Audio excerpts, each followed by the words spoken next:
दूर किसी पहाड़ी क्षेत्र में बसी शिवपुर नाम की एक बस्ती थी। उस बस्ती में आरती नाम की एक निर्धन लेकिन करुणामयी स्त्री रहती थी। आरती का घर गांव के बाहर था और उसे हर दिन जंगल के रास्ते से गुजरकर तालाब से पानी लाना पड़ता था। हर दिन तालाब जाते समय आरती देखती कि एक साधु, जिनका नाम कोई नहीं जानता था, प्रभु, ये साधु बाबा हर दिन तपस्या में लीन रहते हैं। क्यों न मैं इनके लिए थोड़ा फल और जल लेकर जाऊं। जब ये तपस्या से उठेंगे, उन्हें यह फल और जल मिल जाए। आरती ने मटके में थोड़ा जल और साथ में कुछ जंगली बेर रखे और चल दी साधु के पास।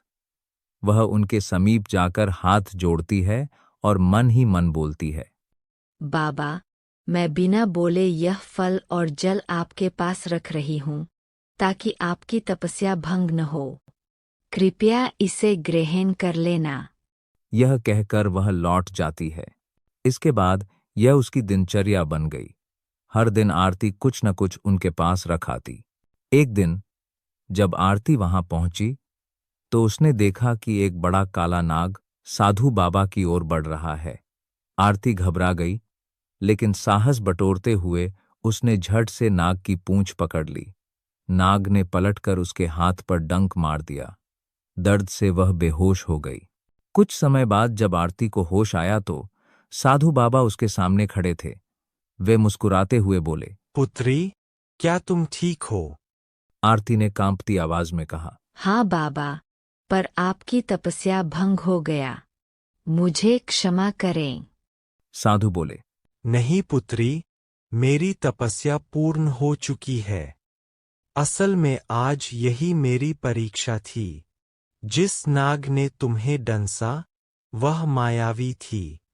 हम तुम्हें अपनी साधना से ठीक कर चुके हैं। आरती ने उन्हें धन्यवाद कहा, पर बाबा ने सिर हिलाते हुए कहा, धन्यवाद हमें नहीं, तुम्हें देना चाहिए। इतने दिनों तक तुमने हमारी तपस्या में बाधा डाले बिना सेवा की, भूखी रहकर भी फल जल पहुंचाया, और आज अपनी जान की परवाह किए बिना हमें बचाया। हम तुम्हारे त्याग से अति प्रसन्न हैं। बोलो, क्या वरदान चाहती हो? आरती थोड़ी देर सोचती है, फिर हाथ जोड़ती है। बाबा, मुझे ऐसा वरदान दीजिए कि मैं हर भूखे और गरीब का पेट भर सकूं। जब भी मैं किसी की भूखे को देखती हूँ, मेरा खुद का मन जल उठता है, लेकिन मेरी गरीबी मुझे रोक देती है। साधु मुस्कुराए और बोले, पुत्री, मैं तुम्हें वर देता हूँ, जब भी तुम किसी भूखे, जरूरतमंद को जल, वस्त्र, अन्न या धन दान करोगी, वह वस्तु उसके हाथों में जाते ही दोगुनी हो जाएगी। लेकिन याद रखना, यदि कोई कपट से लालच करेगा, तो वही वरदान उसकी बर्बादी का कारण बनेगा। तथास्तु। जैसे ही साधु बाबा ने यह कहा, उनके मस्तिष्क से तेज प्रकाश निकला और वे धीरे धीरे विलीन हो गए। आरती अपने नए वरदान के साथ घर लौटी।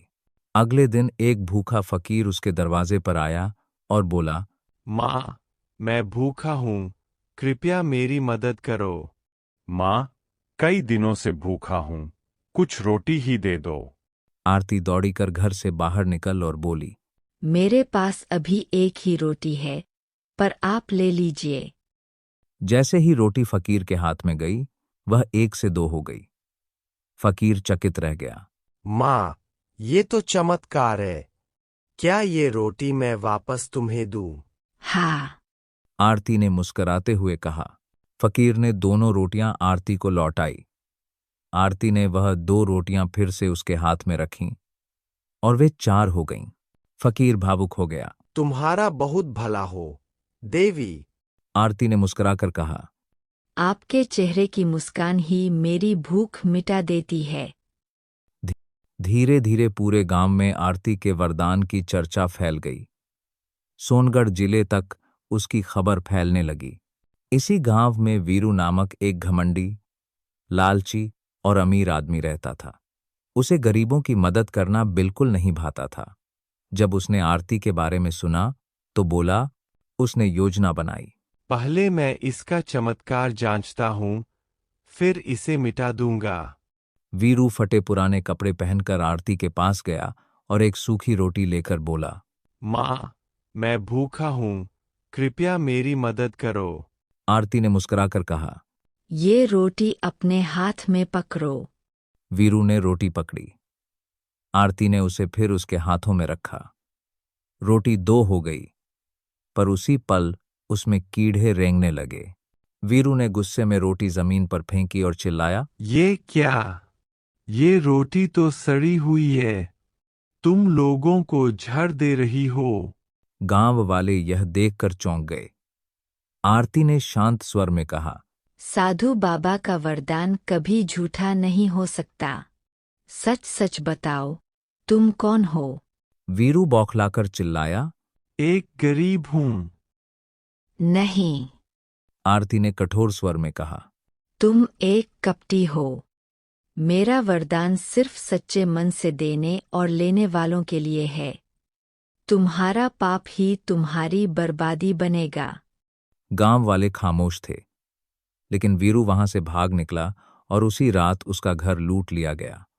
तूफान आया तो उसकी फसल बर्बाद हो गई, जबकि गांव के बाकी हिस्से को कुछ नहीं हुआ। लोगों में कानाफूसी शुरू हो गई। ये उसी आरती को धोखा देने का परिणाम है। वीरू आगबुला हो उठा। उसने एक छुरा उठाया और आरती के घर की ओर दौड़ पड़ा। कहाँ है तू? बाहर निकल। तूने काला जादू किया है मुझ पर। आरती, तुम्हारे साथ जो हुआ वह तुम्हारे लालच का फल है। साधु बाबा ने चेताया था कि कपटी का अंत निश्चित है। वीरू का झूठ और लालच सबके सामने उजागर हो गया। लोग फिर से आरती पर विश्वास करने लगे। गांव में आरती फिर से आशा और दया की प्रतीक बन गई। अब भी वह रोज तालाब से पानी भरने जाती है, लेकिन अब वह केवल एक औरत नहीं, बल्कि शिवपुर की देवदूत मानी जाती है, जिसने बिना किसी स्वार्थ के भूखों को अन्न, दुखियों को आशा और पापियों को उनका दंड दिया।